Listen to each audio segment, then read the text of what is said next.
Fly, Eagles, fly. Just what went into this verifiable butt whooping that resulted in Philadelphia's second Super Bowl in franchise history. America, I told you so. For those of you who wanted to anoint Mr. Mahomes the GOAT, my boy Jalen Hurts and the Eagles had something to say about that. The Eagles are back on top, and the dynasty is dead. Sunday Scaries with Buccs McGee breaking down Super Bowl 59.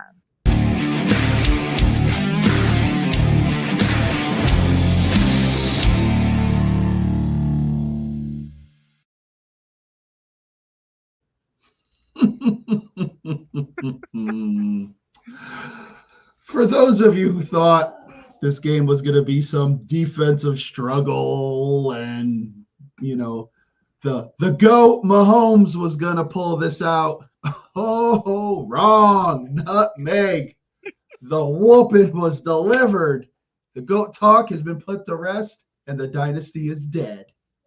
Yeah, you seem to have a little shiny glimmer in your eye of no more goat debates, at least for the foreseeable future.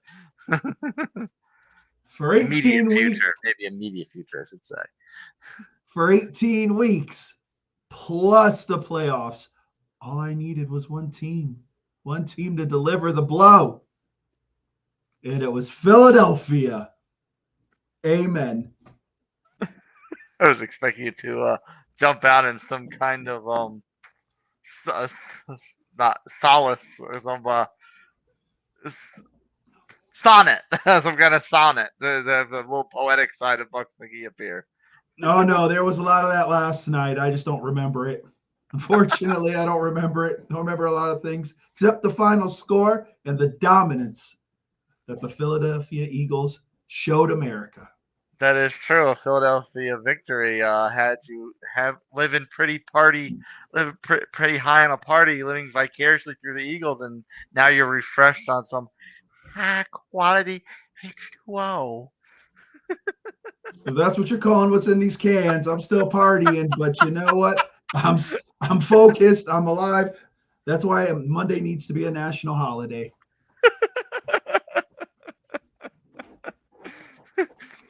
Well, you know the pennies aren't going to be minted anymore, so maybe that'll be the next executive order.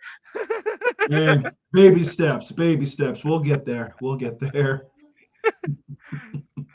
So let's break down just what went into this dominating Eagles victory, and the big exclamation point on this is, of course, the defense. The what gets the most headlines are the interceptions won by someone who you invoked by name in a recent episode, Cooper DeJean, My boy, celebrating his birthday, no less. him and Saquon. Like once I heard that, I was like, oh, it's got to be destiny. And Cooper DeJean, the rookie, doing his thing, getting his pick six, setting the tone, man. Incredible.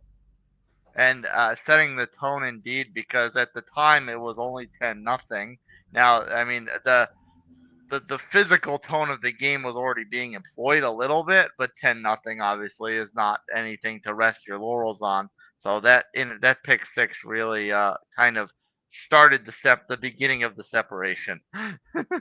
Oh, it totally did. And throughout the game, if you listen to the commentary, they talked about Mahomes' feet. He couldn't settle. And I don't even know where he was throwing that ball. Unbelievable. Like literally, next thing you know, there was like, I don't think there was a Chief within a couple of yards of it. DeJean's right there and does what he's been doing all season. And then, of course, the other interception was one that put the Eagles in, uh, well, I guess put the Chiefs in very precarious situations, setting up the Eagles deep into the Kansas City territory for another touchdown, the 24-0, and then at that point the route was on and a foregone conclusion what was going to happen. Yeah, like I don't understand. Like I understand trying to make a play, but you're basically in your end zone and you throw that ball. And you got to give credit to Zach Braun there. You know, guy was on the basically the practice squad of the Saints, gets released. The Eagles pick him up. Guy becomes, first player of the year. Guy's living high on the hog, and gets a pick in the Super Bowl. Couldn't go any better, but bad play calling right there. I don't know why they just didn't try to pound the ball out, run. I'm sure that it brings an extra sense of joy to your viewership, knowing that was a bit of Saints personnel mismanagement to bring forth that moment. Go ahead, New Orleans. Continue on with that quality management. I'm telling you, unbelievable. Yeah, I don't know. You got to give Philadelphia credit. Front office, they were able to, they find these diamonds in the rough. They draft well, and these guys, especially on the defense, seem to perform at the right time.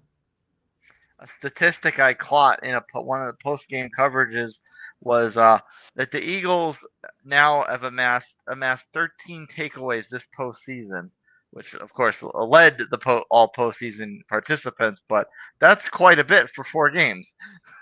Yeah. So it's like what, like three a game. That's Yeah, unbelievable. yeah.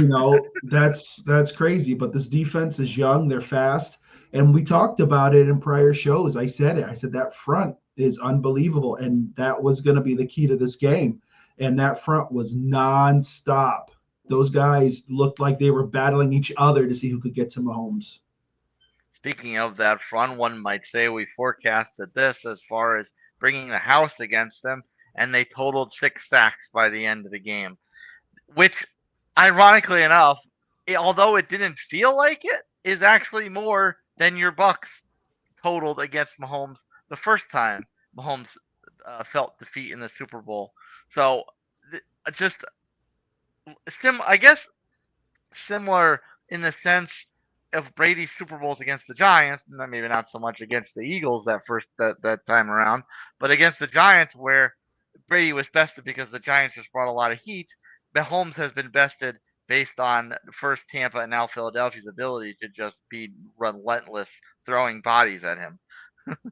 Yeah, basically what Philly did was, and the funny thing is, Philly really didn't blitz. It was a four-man rush all game. What they did was they kept their lanes. They were able to get the push.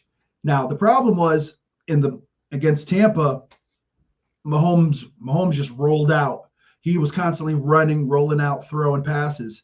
This game, he would try to step up in the pocket, but there was an eagle right there waiting for him.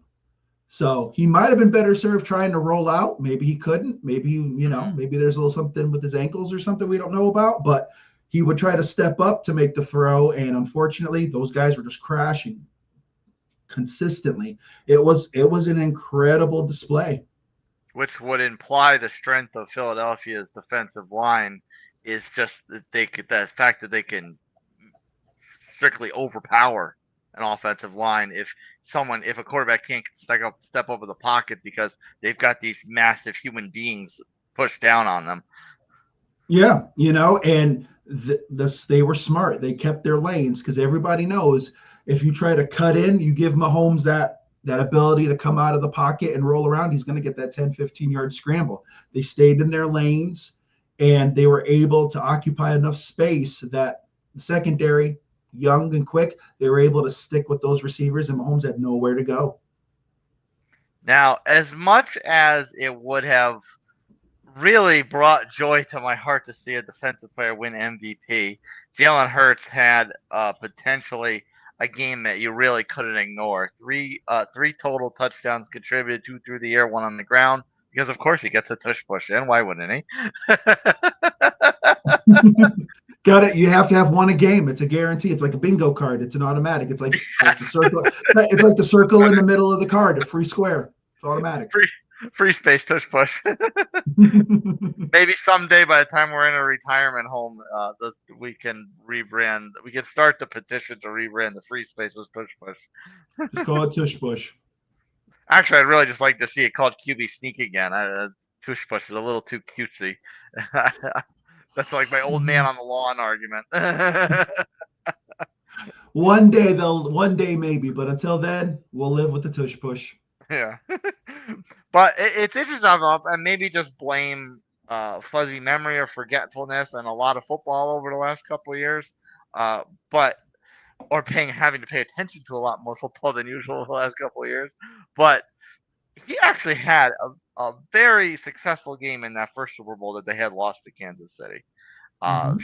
Four total touchdowns in that game, three in this game. So maybe, like I said, maybe it was just Matt being forgetful, but maybe I shouldn't have, or maybe not necessarily we, because I don't necessarily think you were as doubting him as much as I was.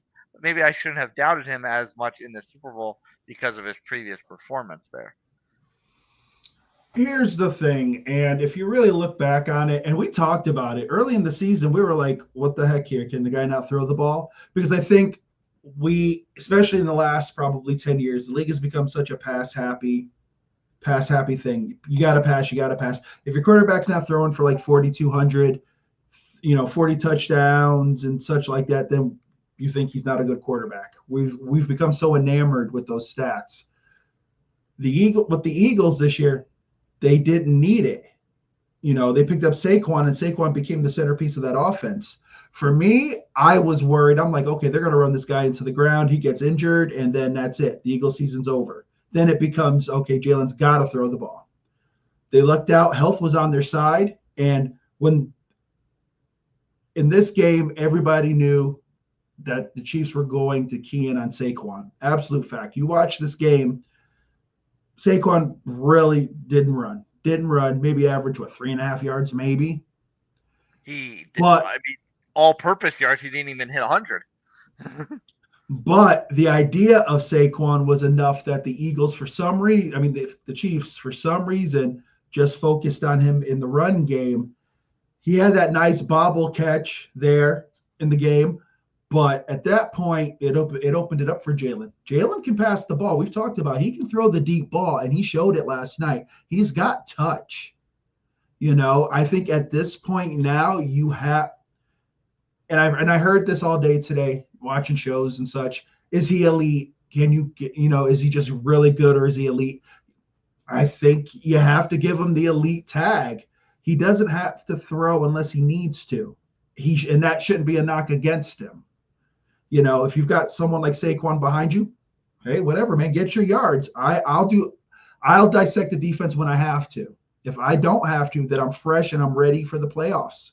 And that's exactly what happened here. And it was the Jalen Hurts, don't forget who I am show. And he handled business. I think right now there's a little bit of physical difference because Jalen actually can move around in the pocket and run. But right now, based on record in Super Bowls and individual performance in Super Bowls, I think his comparison as far as legacy should be Kurt Warner because he's got a loss, but he's got a win now, and he performs extremely well in that final game. So I mean, and obviously Kurt Warner got to that point at a pretty later stage in his life. Jalen Hurts is 24, 26, 26, I think. So he's he's at that Kurt level pace at a much younger age than Kurt Warner was. Yeah, exactly. And if you think about it, it's not even prime yet for him. He's 24. You figure 26 is when you really hit the prime. So, and that team is young. That team is really young. They're like I think the second or third youngest team in the league. So Jalen, and you know what it is? What he went through in college. Don't forget, he was the starter there in Alabama. Tua takes over. He gets benched. He's like, you know what? He transfers out to Oklahoma, plays extremely well there. And then at that point, that's how his career starts. So he's been facing this. He's been facing some adversity throughout his career. And he's got the talent, but I think because he didn't put up the gaudy pass numbers and things of that nature, everyone's kind of like, well, I don't know. He's not Joe. He's not Lamar. Right now, if you want to be honest, he's better. Oh He's got yeah, the Super Bowl to prove it, and he's defeated Mahomes. Now, mind you, Joe Joe Joe has. beat him. Joe has once. Lamar hasn't. Josh Josh has. Josh hasn't beat him when it counts. Josh beat him in the regular season, but not Yeah. when it counts. So right now, the only two real guys you can really say that have taken it to Mahomes were Brady and Hurts. So Yeah. you have to, you in the NFC especially, now you've got to, when you talk about elite, you've got to mention Hurts. Yeah, and one thing that we criticized him throughout the year was he got tunnel vision on AJ Brown, and the only time he really took advantage of the Goddards and the Devontae Smiths of the world was AJ wasn't on the field. But in this one, AJ caught a touchdown. He threw down the field consistently to him, but Devontae Smith had that absolutely perfect rainbow touchdown pass that really kind of probably was maybe the nail in the coffin, and stepping on the Chiefs' jugular a little bit. So even throughout the season, our criticisms of him, he shut the door on those as well because he was able to spread the ball around to multiple targets.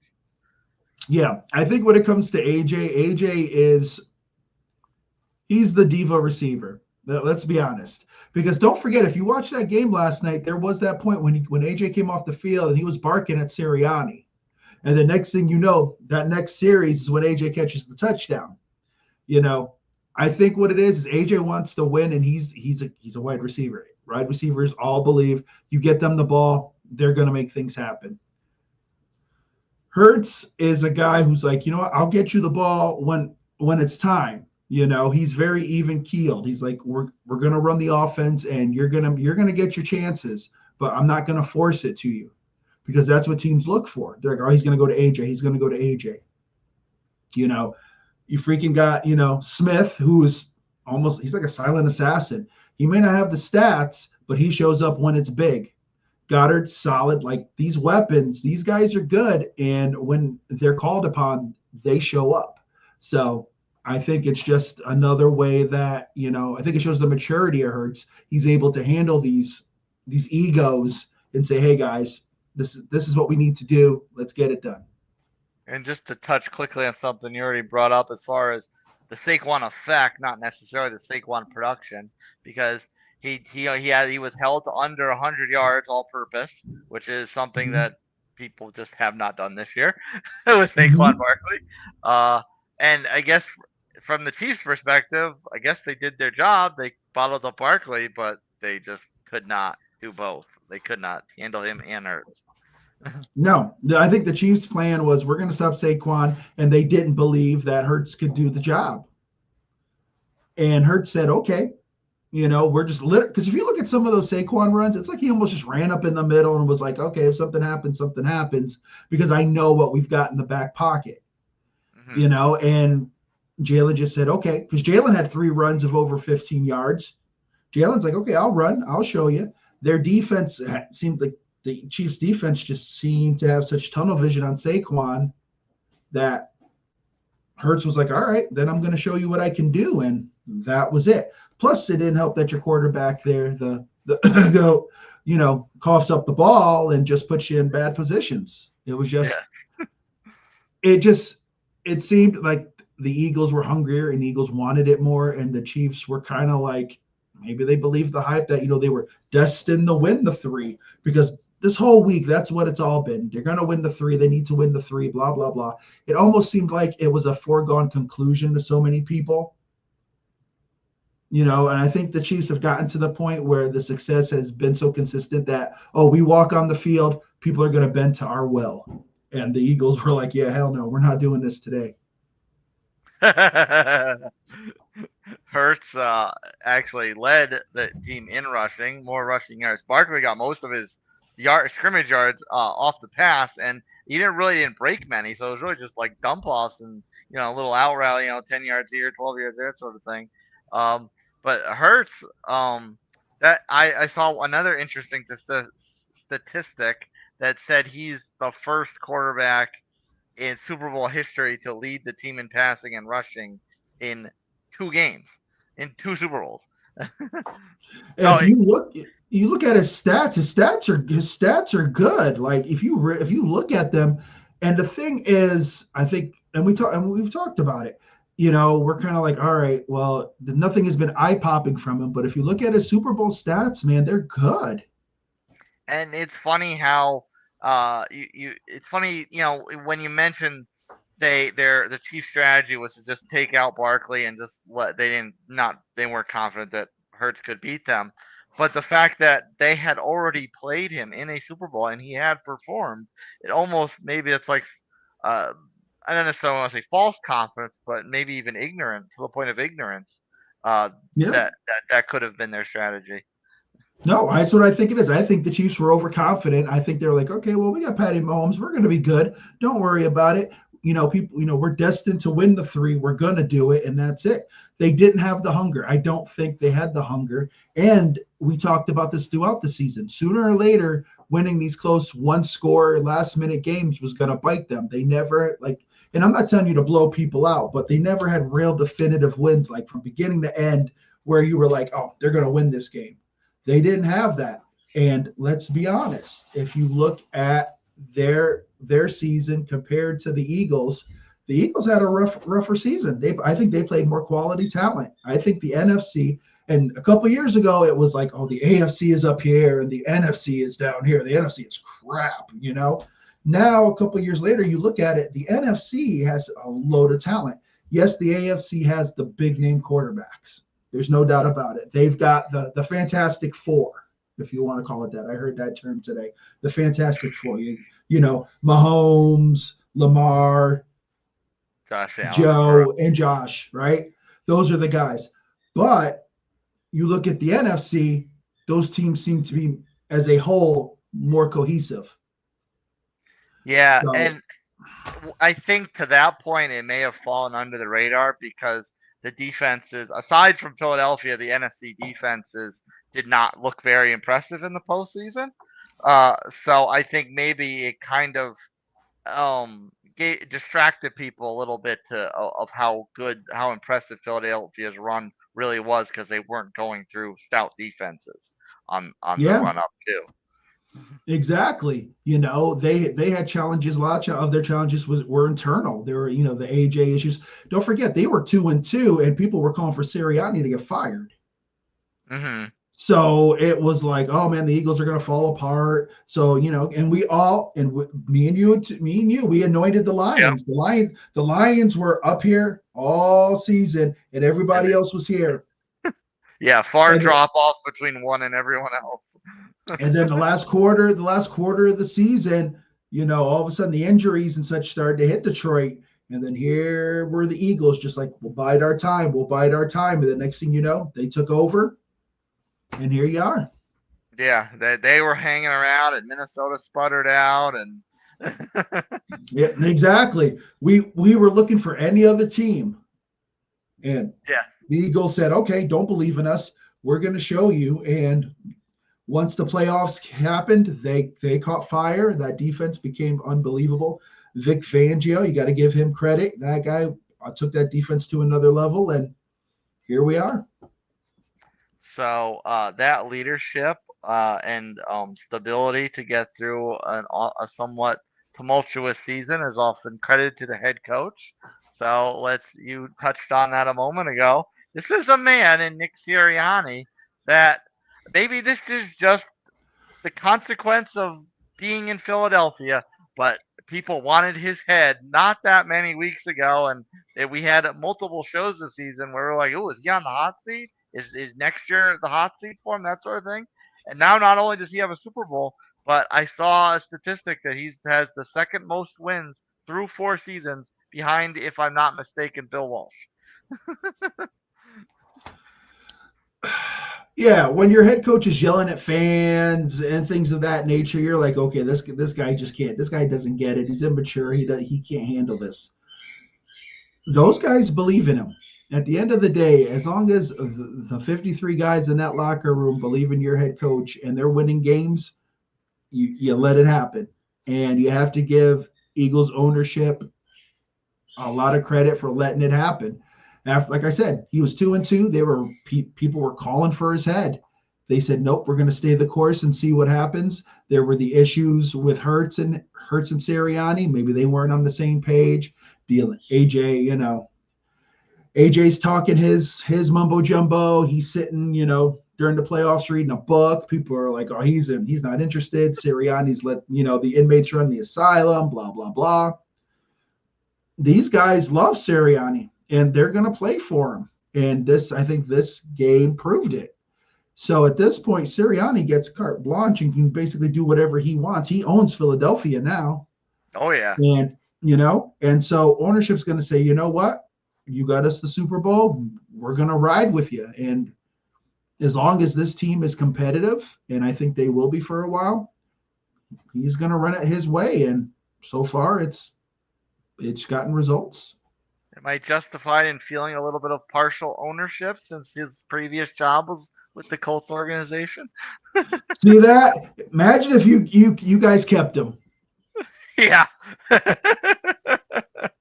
Just internal promotion after the Frank era. You know what?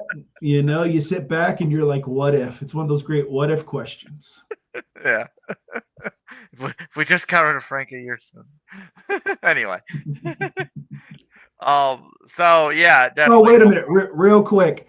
You mentioned the Colts. Do you know? I saw this today. That they basically traded for Carson Wentz. The picks that came about from this and the trade and all of that. Cooper DeJean, AJ Brown came from this. Devontae Smith and somebody else, I forget. But 4 extremely important parts from Carson Wentz. So if I were you, I would take a small solace and maybe, take a maybe 25% of that ring and say it's mine. Can I have like a third of a diamond? A third of one diamond? I know you're gonna have 50 on them. You can spare it. I saw that and I was like, no way. But yeah. And to add the extra rub to the Chiefs is the fact that Carson Wentz was Mahomes' backup this season. Full circle. Look at that. Incredible. Which, funny enough, I almost wondered, like, if this domination had ensued, or Mahomes had pulled off some miracle comeback, what have you, Carson Wentz won his second Super Bowl as a backup. Like, I would have been like, that's straight disgusting. I would have like, Carson Wentz kick rocks. That's like worse than Blaine Gabbert, the backup of champions. Oh, Blaine Gabbert. Yeah, you're welcome, Blaine. Where is he now? It's like, where is Blaine Gabbert? Yeah. Where in the world is Blaine Gabbert? Yeah, he's floating around somewhere. He'll be a quarterback guru in like Wichita, Kansas somewhere. Yeah. If you know my jingle thing, drop it in the comments. So moving on to the Chiefs, obviously there's some soul searching after this one, and we touched on it a little bit, but let's look at it more from the Chiefs' perspective, or I guess really from the overall league's perspective. This was the Super Bowl, and the Chiefs every single week we talked about the same thing. They were on. I don't necessarily want to say they're on thin ice, but like this team has flaws. Why can anyone beat them? And all they had to do was the same thing that Tampa Bay had done in the Super Bowl. Philadelphia just did it again. Why did it take this entire season up to the Super Bowl to figure out just to bring the pass rush? Are the pass rushes just that terrible across the NFL, or at least across the AFC? Well, if you think of it, you have to be honest. The Eagles only sent 4 guys. It was a 4-man rush the whole game. Now, Jalen Carter's incredible. That guy is unreal. He is the next defensive phenom. He is unbelievable. All they did was send 4, stayed in their lanes, and that was it. You know what? And the Chiefs knew what they were going to do. That's the funny thing. Philly's like, this is what we're going to do. You just got to beat it. And they couldn't. That offensive line was, and that's the thing. The Chiefs' offensive line, I think, was a little overrated. Yeah, you got Creed Humphrey and Joe Thuney, but everywhere else it was suspect. And the Eagles said, you know what? We trust the guys in the secondary. We're going to bring this forward. We're going to stay in our lanes. And that's it. And that's what they did. I don't think there's a team in the AFC that has that front 4 or that kind of talent. Really. You could almost argue that Jalen Carter had a similar game like Saquon did, where it was just the effect, the presence of him. Because I don't think he was one of the ones that recorded one of these 6 sacks. Josh Sweat was the one that was living in the Chiefs' backfield. Yeah, You could argue that he was just the one that took all the attention, and then the other defensive linemen were the ones able to gain penetration. yeah. And when you've got a guy like that who you're going to put two guys on everybody else, especially if they're fast, because Sweat's got speed. Those guys are quick too. Those guys are going to eat, and that's what happened. And still, Carter got in there and still caused some havoc. It's that front is talented, and then at that point, you're given, if your quarterback's sitting back there, and all of a sudden he's got happy feet and he's just trying to throw the ball, and that's what happened. Mahomes was on those picks. He was just throwing the ball before those receivers were set in their routes because he was scared he was going to get hit. So at that point, you're rushing you're rushing your progressions. You're looking. Okay, I got to throw it. I got to throw it. All throughout the year, they were able to hold everybody off, and Mahomes could sit there and kind of take his time. He couldn't this game, and that's where those two picks came from. The incompletes. The Eagles just are fast and quick up in front, and it just helps that secondary look dominant. Carter, maybe the next Aaron Donald, if you will. Very well could be. Could be. Now, I want to be a little hypothetical here because, I mean, as it turned out, this game was over pretty early. But again, we kind of teased about it a little bit off the top of the show. Uh, in the back of our minds, we're wondering, like, yeah, it's Patrick. He's got some little magic behind him. We remember the Tom Brady comeback against the Falcons, 28-3, and so we're always things like, oh, is Patrick going to do the same thing? Is this in the script because he's chasing the GOAT legacy? Brady did this. Patrick's got to do it too. So, was how much did you feel like that was kind of in your head as far as like it's over, but is it over? Oh no. Once when it was like 10 nothing, I'm like, all right. He's been down 10-0 before. Okay, whatever. Once the pick six happened and at 17, I'm like, something's not right. Something just isn't right. And then once they went up 24, I'm like, no, this game is done. This game is done. The Eagles smell blood in the water because, and this is why we talked about it. The Chiefs' offense is not built to come back from behind like that.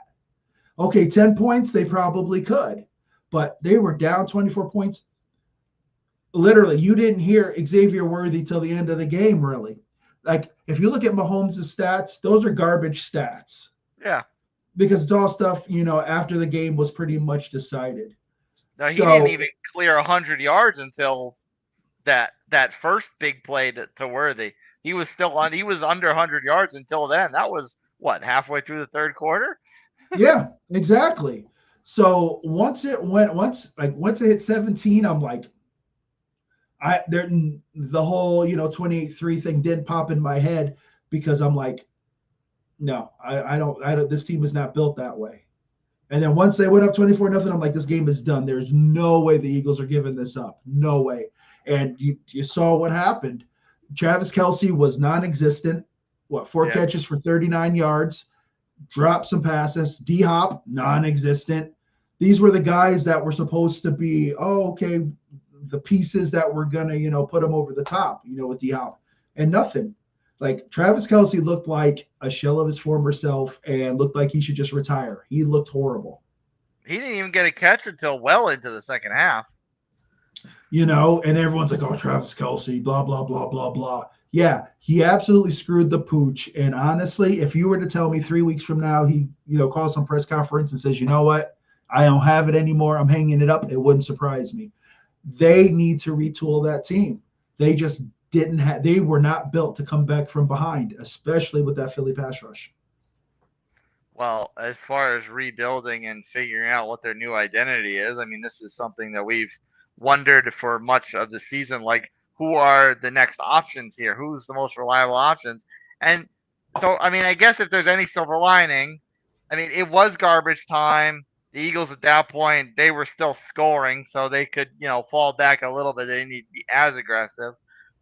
But even in garbage time, those two passes, which were the chunk of the yardage to Worthy, were extremely impressive passes. So is this maybe a silver lining for the Chiefs that, okay, maybe Patrick too bad if it took a 20, 30 something point hole, but he finally found chemistry with this kid who could be a number one burner wide receiver, and maybe that's a bright spot for next season and beyond. If all he does is run down the field, then no.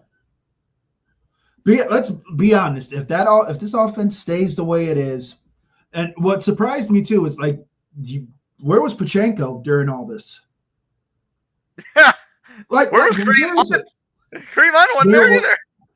It was like literally like if they were sitting there only bringing 4 and dropping 7 back, you're telling me that those guys couldn't figure anything way.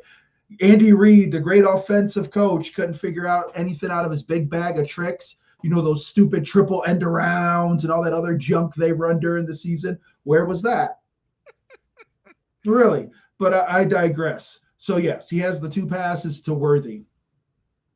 Teams will give that up if that's all they're going to score. Okay, so now you're a 15 point, 15 points a game team. Because if Travis is done and has become a shell of himself, and Hollywood Brown's a free agent, he probably went there for the ring and said, you know what, we just got our butts whooped. Maybe I'll go somewhere if someone's going to offer me a little bit more bank and get a chance. All right, so he's gone. D-Hop, how much more does he got in the tank? He's not a burner. Ironically enough, with Hopkins, he actually probably, if you had him on a fantasy DraftKings live, you probably got a decent amount of points from him. You can't count on Kelsey unless he all of a sudden resurges next year. Yeah. So Kareem Hunt's a free agent. Maybe he's like, you know what? I did my time here. Someone might give me some money. On the wall. Yeah. So what does this offense become? Worthy, like I said, yeah, he's a burner and all, but you need to see the routes. He needs to be a better version of Tyreek Hill. Mm-hmm. So teams may say, go ahead, stretch it down the field. They'll figure it out. There's going to be corners that are just as fast. If he can't get separation or if it's a bigger physical guy. So, yeah, it was great to see that if you're a Kansas City fan, but I'm not taking solace in that. Okay, you hucked the ball up and wished, God, please don't let him kill me, and you completed the pass. All right. Yeah. I think Patrick was wondering that more than Worthy. Yeah, Worthy was like, just throw something. Maybe I can catch it. And Mahomes just said, please, God, no. So, like I said, maybe they've had all year to get chemistry. Like it shouldn't have really taken the Super Bowl to unlock this. For all the great plays and all this that the Chiefs have, we saw their offense. Their offense was mediocre. Yeah. And it took strokes of luck or extreme cerebral misfortunes by the opponent for them to break through and get to the amount of wins that they did. Exactly. And I said sometimes it's better to lose 4 or 5 games during the season, get your butt whooped, figure it out, and then you can take that lesson with you when you meet adversity in the playoffs. Yeah, hooray! You basically only lost 1 game because that last game was whatever. You basically phoned it in, but that's what you get. And now you're licking your wounds, and now you've got to figure out what this offense is going to be. Because Mahomes, let's be real, he's not getting younger. He's not old, but he's not getting younger. Mm-hmm. So things are going to change. He's not going to be able to do that whole 15, 20-yard scammer anymore. And the whole no look and stuff, that stuff's kind of disappeared. So what does Mahomes become now? And like I always say, you can only restructure $500 million so many times. Yeah, exactly. These guys are going to want some money. Like, yeah, they're all about, yeah, we love Patty, blah, blah, blah. But these guys are going to want to get paid. It's football. It's not like it's the NFL, the NBA, where, you're guaranteed money and stuff. You're putting your life out on the line every week. You get hurt, it's a wrap. So you got to get your money when you can. If Kansas City can't pay these guys, and they got guys on defense who are free agents. So now you got to sit there and say, okay, well, who are you keeping, who you're not keeping? And to your point, it's also not the NBA where you just have a deep-pocketed owner who can just afford to pay the luxury tax every year. there is a ceiling. Exactly. It's not like baseball. You're the Dodgers. Yeah, we'll pay that luxury tax. We'll just bump it. We'll take the next tier. Who do we want to sign now? That's not how it is. Like they're going to have to make some decisions, and this offense is going to have to morph. You're either going to become more of a run-heavy kind of team because you got Pachenko. Like I said, where was he during this game? Where was Hunt? Hunt's probably gone. Yeah, Pachenko, I think, is still on a rookie deal, so you got a couple years. But Mahomes is closer to 30 than he is to 20. hmm So the fun stuff. Any commercials that stood out to you? Not really. Like, Yeah, I'm trying to remember last night. So give me a moment, and I'm sitting. But you know what? Here's fuzzy the thing: detail. fuzzy details. A lot of these commercials had already premiered. You saw them online. It's Like, almost like Black Friday. yeah. You know which one I liked? I liked the McConaughey Uber Eats commercial with Kevin Bacon and those guys when he dressed up as Dicka and stuff. I thought that one was good. I like that one. But I saw that like a week and a half ago, so it was like, okay. Yeah. The Duncan one wasn't as funny as last year's. Well, last year's was hard to top. That one was a classic. Yeah. So yeah, the commercials were okay. There was nothing that I was like, wow, I want to watch it again today. Yeah, I thought there were a couple cute hidden gems in the second half. There was the Jeep commercial with Harrison Ford where he's trying to be all tough guy and he sits in the seat. It's like that's why I always drive a Jeep, even though my last name. Is Ford. I was like, really? Like I heard that and I was like, so that's why they killed you off, Han Solo. That's why they killed you off. But which by the way, like he's I still recognize him as Harrison Ford because he's continued to work throughout his career. But Mm-hmm. his aging process, I don't remotely recognize him as Han Solo or Indiana Jones anymore.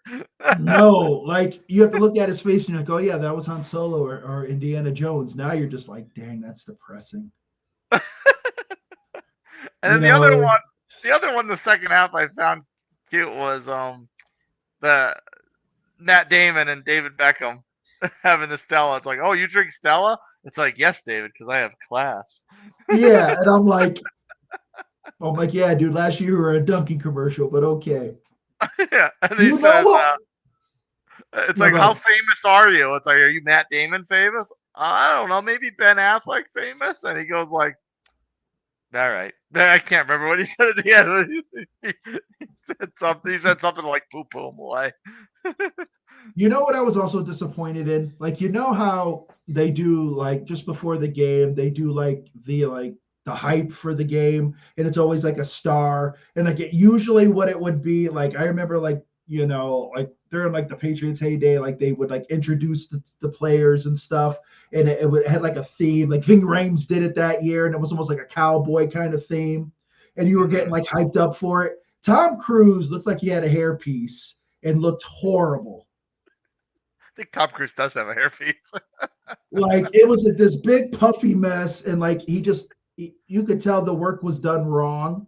And I'm like, and he would use like Mission Impossible puns, and I'm like, okay, dude, you're selling the movie. We know the last one's coming out. Like, stop it. It's just not good.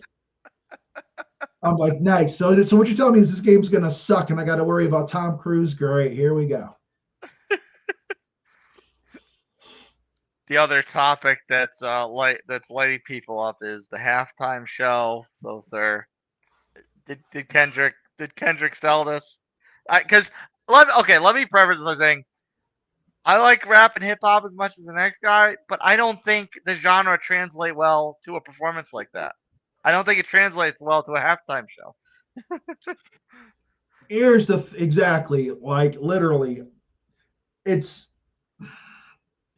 remember a couple years ago when they had Dre, Snoop, Eminem, that like that covered decades. So people knew because these people are household names. Like parents and kids in suburbia know who Snoop, especially know who Snoop is because he hangs out with Martha Stewart.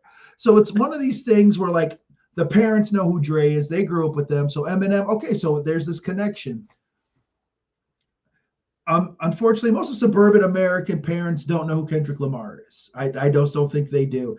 And everyone, once, the performance happened, people were looking for like the hidden meetings. And if you were like on Facebook today, people were putting stuff out like, why was freaking Samuel Jackson dressed like he was? That had a political meaning. There were all these little political meanings and this and that. Just perform for me. Like, I don't need to hear your message.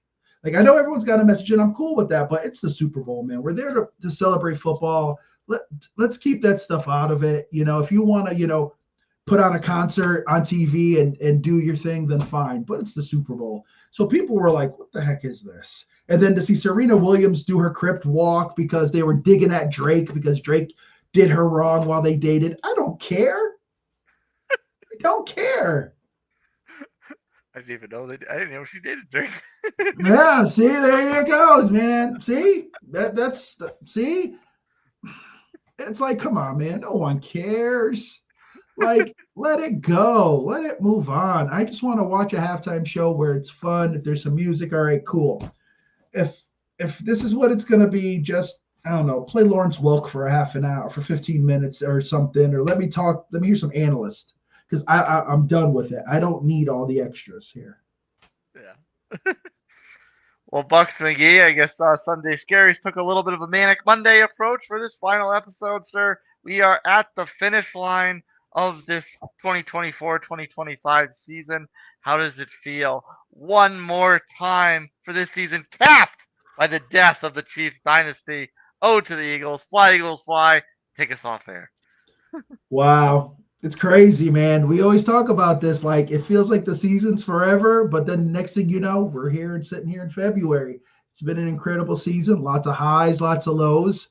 The end game was handled and delivered. The Chiefs dynasty on some shaky ground. I'm not gonna say done, but on some shaky ground. Philadelphia fans, congratulations. Enjoy the title.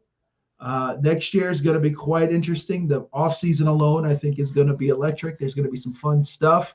Next thing coming up is the combine, draft, a lot of fun stuff. So everyone enjoy it. Again, fly, Eagles, fly. And it's been a hell of a ride, Nutmeg. See you next year.